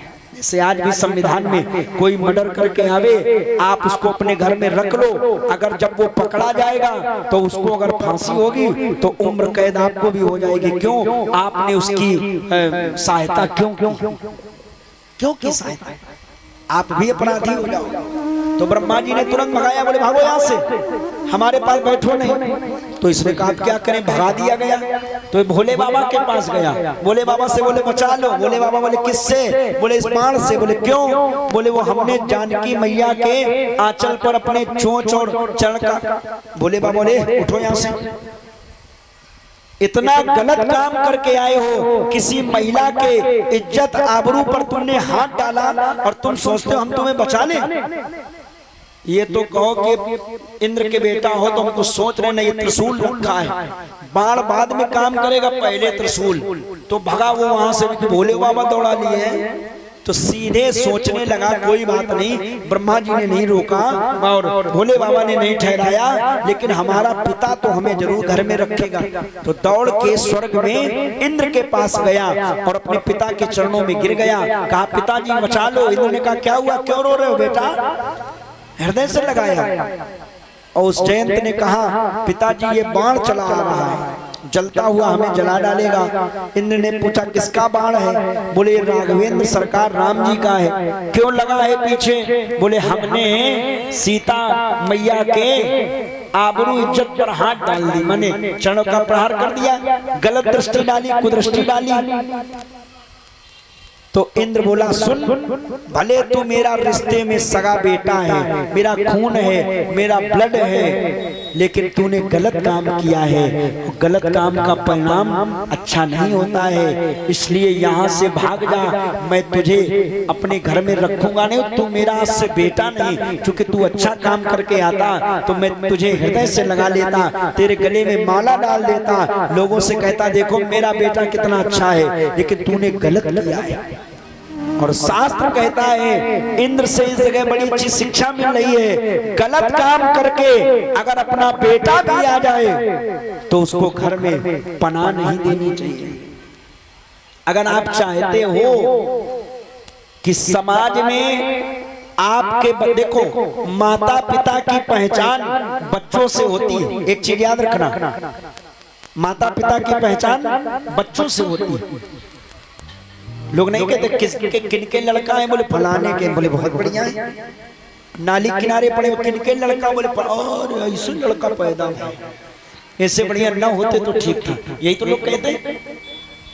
तो बच्चा गलत काम करे, अगर माँ बाप उसके गलत काम पर पर्दा डाल रहे हैं तो वो याद रखें, वो पर्दा आज आप उसके गलत काम पे डाल रहे हो, वही उसका गलत काम एक दिन आपके लिए बहुत बड़ा बवंडर बन जाएगा, इसमें कोई संशय नहीं। अरे छोटा सा बच्चा है, स्कूल गया, स्कूल से पेंसिल चुरा लाया, अब आपने रख ली घर में, पूछा नहीं कि कहां से लाओ कैसे लाओ। तो एक दिन वो पेंसिल चुराएगा, दूसरे दिन किसी के लंच बॉक्स चुराएगा, तीसरे दिन पॉकेट मारेगा, चौथे दिन किसी के घर में डकैती डालेगा। अब आप धरते जाओगे, परिणाम क्या निकलेगा? एक दिन जब पकड़ा जाएगा, फोटो पेपर में छपेगी जिला बदर की, चोरी की, डकैती की, तब माँ बाप रोते घूमेंगे कि अरे ये तो बड़ा गलत हो गया। आपने उस दिन नहीं रोका, अगर उस दिन रोका होता तो उसकी संगति बिगड़ती नहीं। और आपने रोका नहीं तो संगत बिगड़ गई, अब झेलो उसको, कौन झेलेगा। इंद्र का कितना सुंदर चरित्र है, इतना बड़ा राजा इंद्र, लेकिन उसने अपने बच्चे के लिए दरवाजे बंद कर लिए, बोले तूने गलत काम किया है और गलत करके आया है तो मैं अपने घर में तुझे रखूंगा नहीं। अच्छा करके आता तो मैं तुझे बहुत प्रसन्नता के साथ हाथों हाथों लेता, लेकिन तूने गलत किया है। भले कोई भी इंसान हो, जैसे हम लोग दूसरे का बच्चा अगर गलत कर दे तो हम लोग तैयार रहते कि लाओ हाथ रमा कर दे, और अपना बच्चा हो तो बचाने का प्रयास करते हैं। यही हमारी कमी है, अपना हो या दूसरे का, अगर गलत किया है तो उसके लिए हमारा व्यवहार गलत होगा। अच्छा अगर किया है तो हम उसको हृदय से लगा लेंगे। तो लिखा है गोस्वामी तुलसीदास जी ने, काहू न बैठन कहा न ओही, काहू न बैठन कहा न ओही, काहू न राख को सके राम कर दोई, राख को सके, राख को सके राम कर दोई,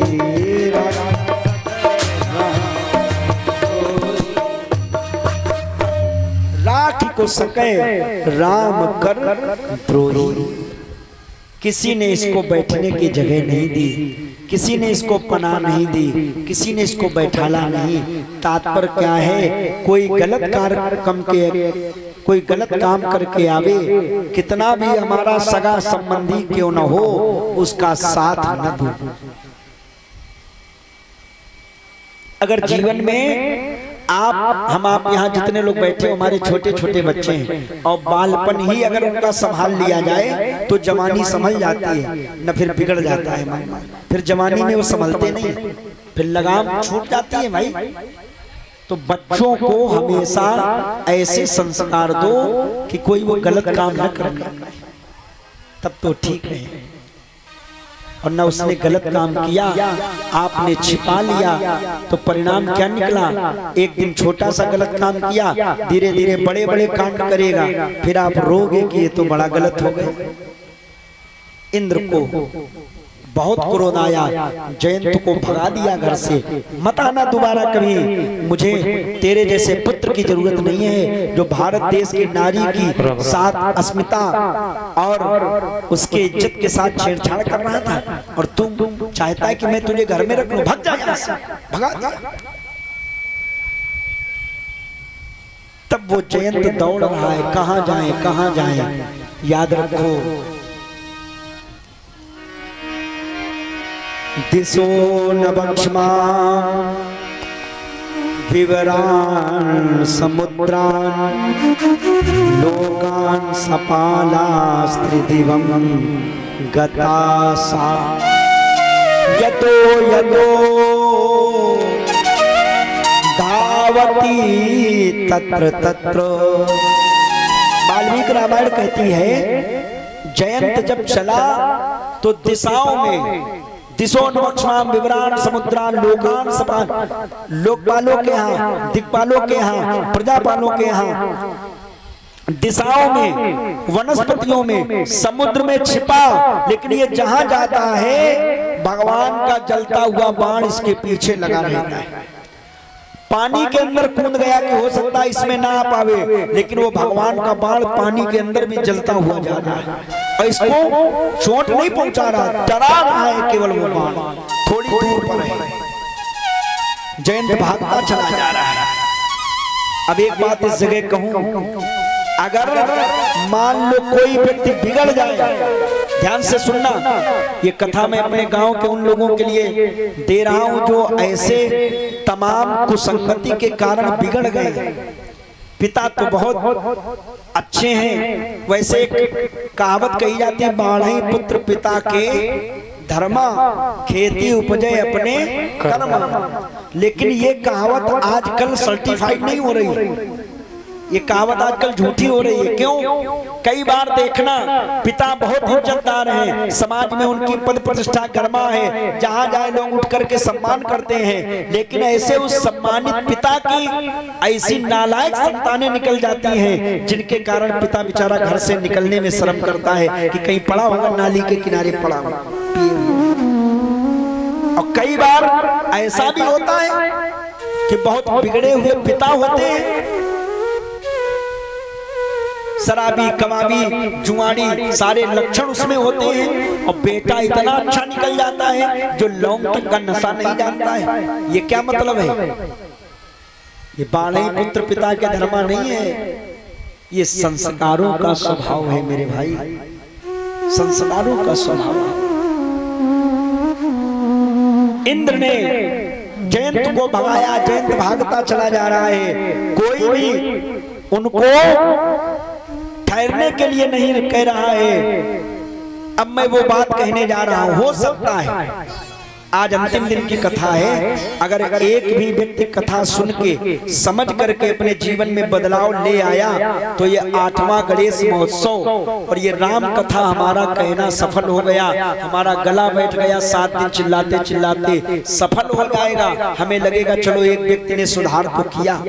अब गांव में है, भले ही लोग कह देते ना गांव का जोगी आने गांव, तो ये सत्य है कि जब हम बाहर जाते हैं तो हजारों लोग हमारी बातों को मान करके बहुत से लोग सुधर गए, और उनके घर वालों का फोन आता, गुरुजी आप ऐसा समझा के गए थे, इन्होंने हमारे पति ने शराब छोड़ दी केवल आपके कारण। लोग हमें बहुत मानते हैं, ये मैं कोई अपने ऊपर गर्व नहीं कर रहा हूँ, लेकिन ये मैं वो सच्चाई बता रहा हूँ आपको। और हमें लगता है हमारे गांव में अगर सुधर गए तो फिर सफल ही हो जाएगी कथा। ये भंडारा, ये भोज, ये खाना पीना, ये भोग लगना, ये सब सफल हो जाएगा अगर गणेश महोत्सव से, इस राम कथा से एक व्यक्ति ने भी अपने जीवन को सुधारा। तो अब मैं उनके लिए कह रहा हूं जो लोग बिगड़ गए हैं, ध्यान देना, सबके लिए दवा है यहाँ पर। हो सकता है कुसंगति में पड़ करके, हो सकता है कुसंगत में पढ़ करके बिगड़ गए हों, और बिगड़े हैं हमारे गांव में बहुत से लोग बिगड़े, हमने देखा। अब उनसे बैठ के तो हम वार्ता नहीं कर पाते हैं, क्योंकि हमारा उनका कभी मिलेगा ही नहीं। वो फेस वाले, हम न्यूट्रल वाले, कैसे मिलेगा भाई है? लेकिन माइक के माध्यम से अगर वो लोग सुन रहे हो तो जान ले, हो सकता है अपनी जिंदगी में हम मार्ग भटक गए हों, माता पिता की इज्जत को नीलाम कर रहे हो बाजार में। माता पिता ने जो इज्जत बनाई उनको हम पेपरों में छपवा करके नीलाम कर रहे हो गलत काम करके। हो सकता है हम बिगड़ गए हो। देखो मानव जीवन है, बिगड़ना बनना इसी में है। हो सकता है, तो कोई बात नहीं, जब जागो तभी सवेरा। अगर आज से आप मान लो कि ये राम कथा, ये महोत्सव, ये जागरण, ये सब कुछ हुआ है, हमने भंडारा खाया है, प्रसाद खाया है, तो 7 दिन पंडित जी ने कथा कही है, इनकी दक्षिणा बनती है, तो दक्षिणा यही दे देना कि आज से ये हम दारू नहीं पिएंगे। समझ लेना राम कथा पूरी होगी, और उसका लाभ देख लेना, फिर शरीर में रोचकता आ जाएगी। जो लोग अभी दुआरे से भगा देते ना, वो बैठा लेंगे इज्जत के साथ। आज से हम ये गलत काम नहीं करेंगे, देख लेना आनंद उसका।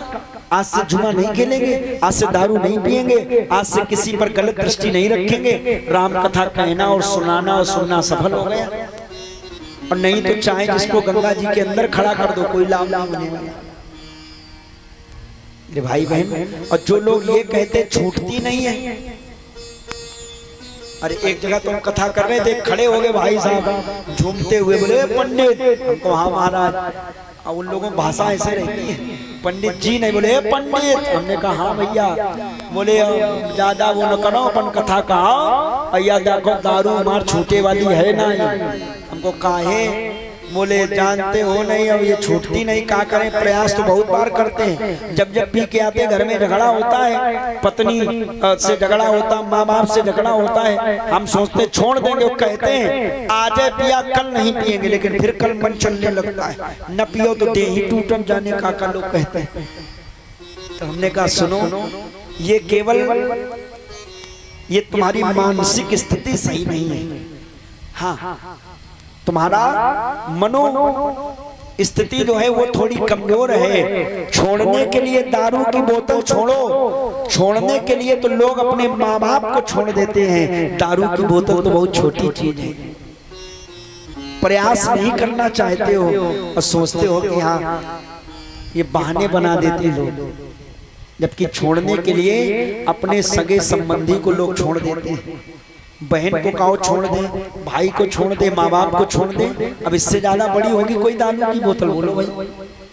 हम तो यही कहते हैं, जीवन में अगर मानव जीवन विधिवत जीना है, व्यवस्थित जीना है, तो प्रयास करो इस शरीर से गलत काम अभी तक अगर हो भी गए हैं तो आज से उनको छोड़ देना। एक काम छोड़ देना, फिर दूसरी बार दूसरा काम, उसका आनंद देखना। अरे शराबी ज्यादा तो नहीं कहेंगे, लेकिन कभी देखना, शराबी व्यक्ति चाहे जितना सही बोल रहा हो, बिल्कुल सत्य बोल रहा हो, लेकिन सुनने वाले लोग क्या कह रहे, शराबी है तो बका करता है। नशे में अगर कोई सही भी कह रहा हो तो लोग उसको झूठ मानेंगे। तो सोचो जरा, जब कोई इज्जत नहीं है ऐसे काम में तो उसको हम क्यों हाथ लगाएं? एक तो शरीर भी गल रहा है, किडनी लीवर खराब हो रहे हैं, दूसरा पैसा भी जा रहा है, घर में कलह भी मच रही है, पत्नी पता चली घर छोड़ के चली गई मायके, तो क्या फायदा ऐसे चीज? बच्चे कहीं पड़े हैं, खुद कहीं पड़े हैं। हम तो कहते हैं जाम पर जाम पीने से क्या फायदा, शाम को पियोगे तो सुबह उतर जाएगी। जाम पर जाम पीने से क्या फायदा, शाम को पियोगे तो सुबह उतर जाएगी। और पीना है तो जाम पियो भक्ति का, ये जिंदगी भी सुधर जाएगी। पिलाते रहते हैं। ये जो बाजार में ठेके पर मिलती है, ये कितने की मिलती है भैया? जोर से बताओ, कितने की मिलती है? 70 पक्का है? तुम्हें गुरु मालूम है, तैयारी तो नहीं करो?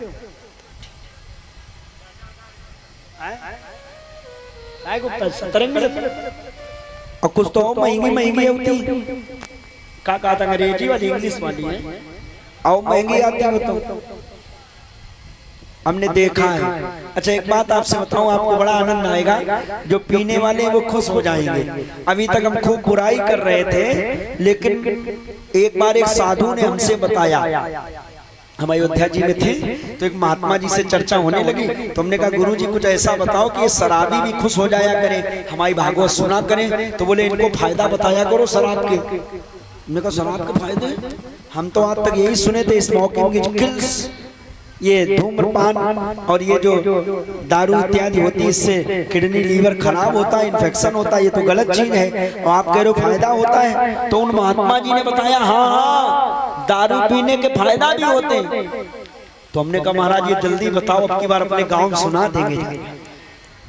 दारू पीने के फायदे, गुप्ता जी प्रेम प्रकाश भैया, दारू पीने के फायदे जानते हो? नहीं जानते? अच्छा तो जान ले आज, दारू पीने के फायदे। आधे लोग कह रहे राम कथा कम कर दो, यो वाला सुना दो पहले, फायदा जान लेना मैं। अच्छा सही है कि अब फायदे की बात सब लोग सुनना चाहते हैं, और पीने वाले तो पहले कहेंगे महाराज यो जरूर सुनाओ। हाँ तो दारू पीने के फायदे भी होते, पता है आपको? फायदा नंबर 1 आपको बता दें, पहला फायदा होता है जो दारू पीता है उसके घर में चोरी नहीं होती। आप लिख के रख लो, क्यों नहीं होती पता है आपको? इसलिए नहीं होती क्योंकि दारू की बोतल 70 रुपए और इंग्लिश वाली 100, 200, 500 जितने की मिलती हो, कम से कम 200-300 रुपए तो खर्चा करते हमने देखा है भाई। 70 के लिए दारू है ना, फिर वो भैया कोल्ड ड्रिंक और वो जाने का नमकीन, हाँ वो है वो सब। तो कम से कम एक बार में एक बोतल 100 रुपए की पड़ती है, और गिलासें और लेते 5 रुपए की एक गिलास। दारू वालों को 5 रुपए की एक गिलास मिलती है, और हम लोग लेने जाओ तो 20 रुपए पूरा बंडल ले आओ।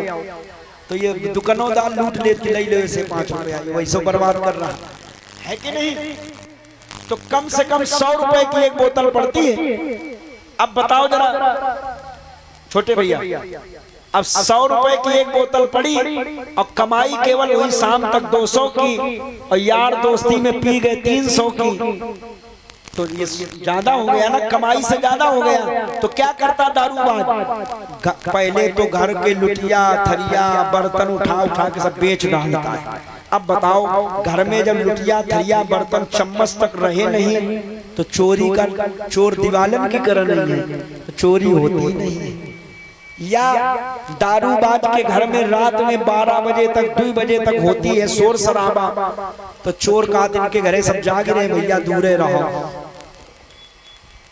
पहला फायदा है कि चोरी नहीं होती, दूसरा फायदा है कि शराबी को कभी बुढ़ापा नहीं आता। ध्यान से सुनना, क्यों नहीं आता। तो हमने एक भाई साहब से पूछा, हमने कहा ये दारू पीते हो, ये क्या करता है जाकर के अंदर। तो बोले गुरुजी जैसे आप काजू बादाम खाते हो, तो काजू बादाम खाओगे 1 महीना उतनी ताकत आएगी। हमने कहा हाँ प्रसाद दे दो बेटा, देख लो भींज गए राजू भैया। तो हमने देखा, उस शराबी से पूछा भाई ये बताओ दारू क्यों पी, तो क्या मिलता है। बोले गुरुजी जैसे आप लोग काजू बादाम खाते हो और महीने भर खाओगे तब कुछ खून बनेगा और ताकत आएगी, और हम चाहे जैसे पड़े हो बस 1 बोतल अंदर, और फिर हमसे बड़ा कोई नहीं सिकंदर। तुरंत पियो, तुरंत इतनी ताकत आती है। देखना शराबी को बड़ी ताकत मिल जाती है। ऐसे नॉर्मल इंसान हो तो लपड़ थप्पड़ मार दो, पकड़ लो, लेकिन दारूबाज कंट्रोल में नहीं आता, जल्दी बड़ी ताकत आ जाती है, तो बुढ़ापा नहीं आता उसको। तो हमने कहा ये तो खैर कहने की बात है, लेकिन दूसरा कारण और जोड़ना कि शराबी को बुढ़ापा इसलिए नहीं आता है, शराबी जब दारू पी करके चले तो ये जो रोड बन गई चौड़ी रोड, ये रोड उसकी बाप की मानो। जैसे पानी वाला सांप नहीं लहरात बनिया सांप, ऐसे दारूबाज ई लंगते हुई लंग हुई लंगते ई लंग ई लंगते हुई लंग लहरा लहरा चलत। अब आजकल देखते तो यो अपने रनिया मैथा रोड पर कितना ट्रैफिक है, कौनो डंपर वाले ने, ट्रक वाले ने, कार वाले ने, बस वाले ने, मोटरसाइकिल वाले ने, या कोनो ऑटो ई रिक्शा वाले ने जरा सा टक्कर मारी, अब लहरा के चलोगे तो क्या होगा, टक्कर ही लगेगा। तो वे जो दारूबाज होते वो 30, 40, 35, 50 तक मामला खत्म। तो बुढ़ापा आने का कोई झंझट नहीं, बीच में निपट के बुढ़ापा आए नहीं। हाँ? और तीसरा फायदा और है, और ये सबसे बड़ा फायदा है। ये क्या है कि शराबी को कभी कुत्ता नहीं काटता। एक चीज याद रखना आप लोग, दारूबाज को कभी कुत्ता काटता नहीं है ना। हम आप जैसे हम धोती कुर्ता पहन के जाएं तो हमें कहो कुत्ता काट ले। अभी 2 महीने सावन में हमारे कुत्ते ने काट लिया, धोती कुर्ता पहने थे वो काट लिए दौड़ा करके, तो हमें कहो काट ले। और दारूबाज से कुत्ता दूर भागता है। लेकिन एक चीज और है, शराबी जहां पड़ा होगा कुत्ता काटेगा नहीं, लेकिन सूंघेगा जरूर। कभी देखना आप लोग, शराबी जहां पड़ा हो नाला के किनारे वहीं पड़ा होगा, वो गद्दे में थोड़ी सोया होगा, वो तो नाली किनारे पड़ा होगा। और नाली किनारे जब शराबी पड़ा हो तो कुत्ता जाएगा, काटेगा नहीं लेकिन सूंघेगा। और एक चीज याद रखना, कुत्ता जहां सूंघता है मालूम क्या करता, फिर बाद में टांग उठा के गंगा चला।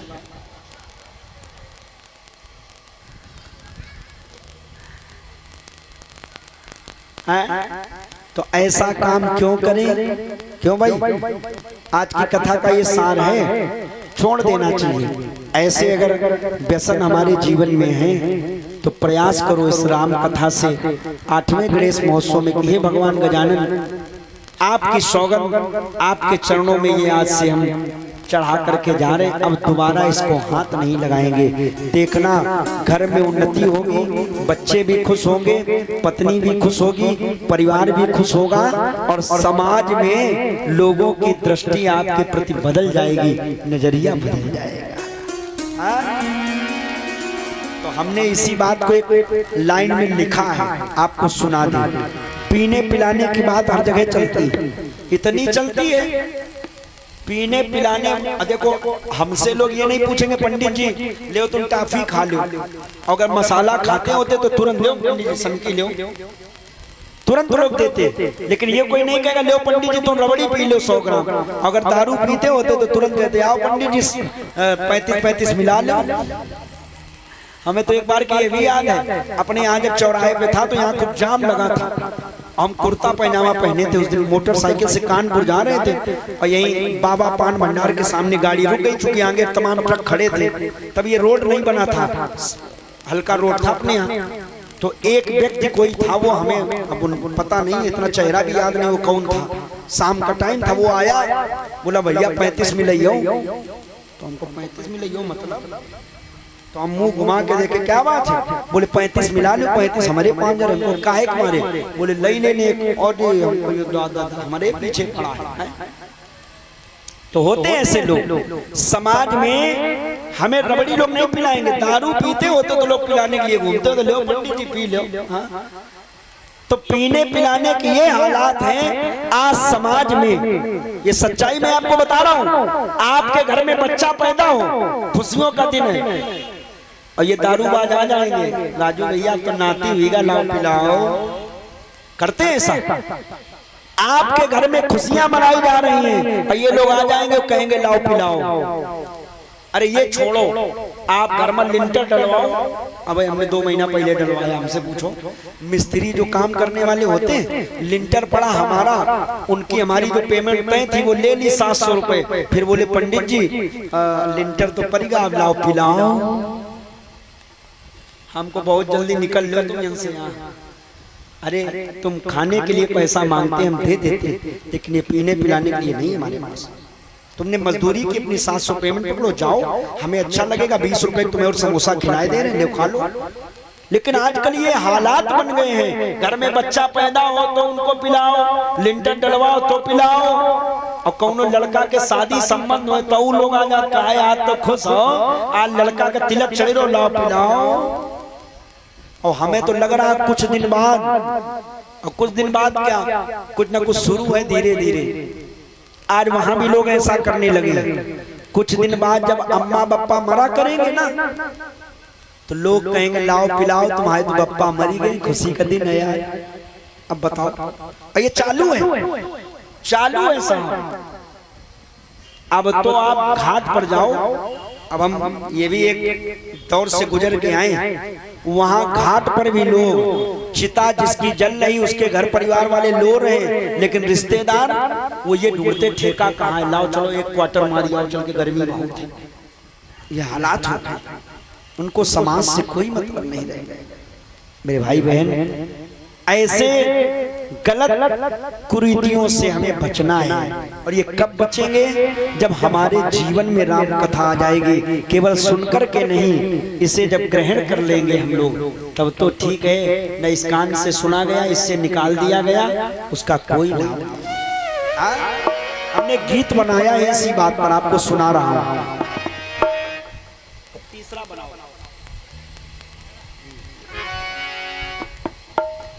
प्रसाद ले लो बेटा, गुड़िया प्रसाद। जाम पर जाम पीने से क्या फायदा,